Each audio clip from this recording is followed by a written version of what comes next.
Oops, wag mo na scroll up mga kanegosyo. Ako nga pala si Jepoy, isang negosyante at isa rin akong DJ. At kung may mga event kayo mga kanegosyo at kailangan yung DJ, email nyo lang ako sa bio ko. Hindi ako vlogger, hindi ako influencer, isa po akong content creator mga kanegosyo. Ang topic natin ngayon mga kanegosyo tungkol sa core gift, kung paano mo gagawing negosyo ang core gift na bigay sa atin ng nasa taas. At ang best example ko dyan, si Eric Clapton mga kanegosyo.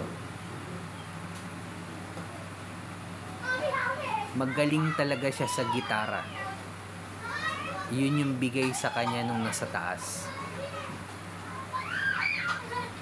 Ito muna kwento mga kanegosyo. Kwento ko lang yun sa akin. Way back 2015 mga kanegosyo, nung nag-start ako magnegosyo ng sari-sari store, hindi ko pa alam kung ano yung core gift ko. Hindi ko pa alam kung ano yung focus in one na yan. Hindi ko pa alam kung ano yung community or market ng mayaman na yan. At hindi ko pa alam kung ano yung core gift na bigay sa akin nung nasa taas. At eventually, sa pag-execute ko ng pagninegosyo, nalaman at natutunan ko rin kung saan ako magaling. At once na matutunan mo at nalaman mo kung saan ka magaling, hindi to pinangangalandakan mga kanegosyo. Bagkos ginagawa ito. Halimbawa, natutunan mo na ang core gift mo pala, magaling kang kumanta.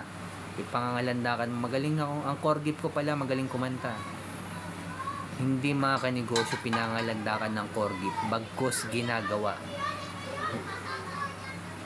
Kasi natutuwa sa atin yung nasa taas, pag nakikita niya, pinagyayabong natin or ini-improve natin kung anong seed na tinanim niya sa bawat isa sa atin.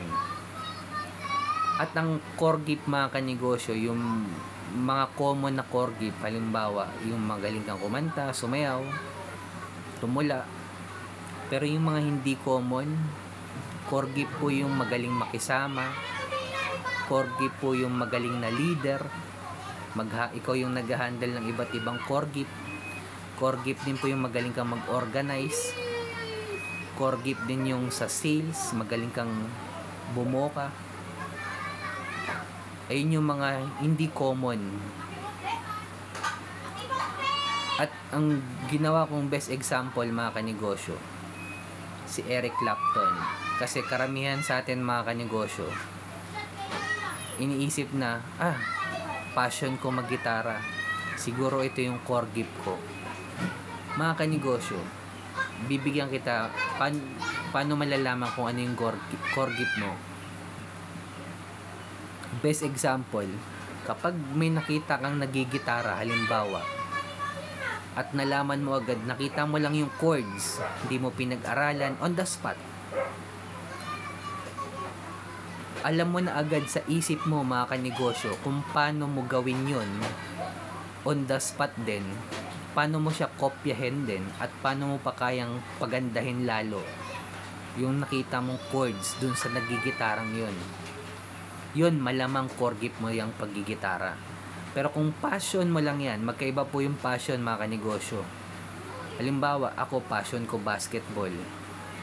Pero hindi naman gusto ko talaga maglaro ng basketball simula bata ako. Pero yung katawan ko, yung tangkad ko, hindi naman talaga built para sa pagbabasketball sa NBA. Even Michael Jordan mga kanegosyo, ang passion niya po hindi naman basketball baseball ang passion ni Michael Jordan. Pero yung built ng katawan niya is para talaga sa basketball. Minsan mga kanegosyo, ayaw natin yung core gift natin kasi parang masyadong madali, or ayaw lang talaga natin kasi gusto ko yung imbis, parang halimbawa Michael Jordan, hindi naman niya talaga trip yung basketball pero nagustuhan niya yung baseball. Pero baseball talaga gusto niya. Yun yung mga best example mga kanegosyo. Kaya ikaw, kung pinag-iisip-isipan mo kung saan ka talaga magaling, kung ano talaga yung core gift mo mga kanegosyo, ang mapapayo ko is kung ano yung kaya mong kopyahin on the spot. nakita mo lang, narinig mo lang, naamoy mo lang, natikman mo lang yung pagkain, kaya mo na siyang kopyahin agad. Malamang yan na yung core gift mo mga kanegosyo. At kung umabot ka sa dulo na video na to mga kanegosyo, nagpapasalamat ako. At click mo naman yung subscribe button dyan, follow mo na rin ako, heart mo na rin tong video ko kung may natutunan ka. Comment ka lang sa baba mga kanegosyo kung may mga tanong ka.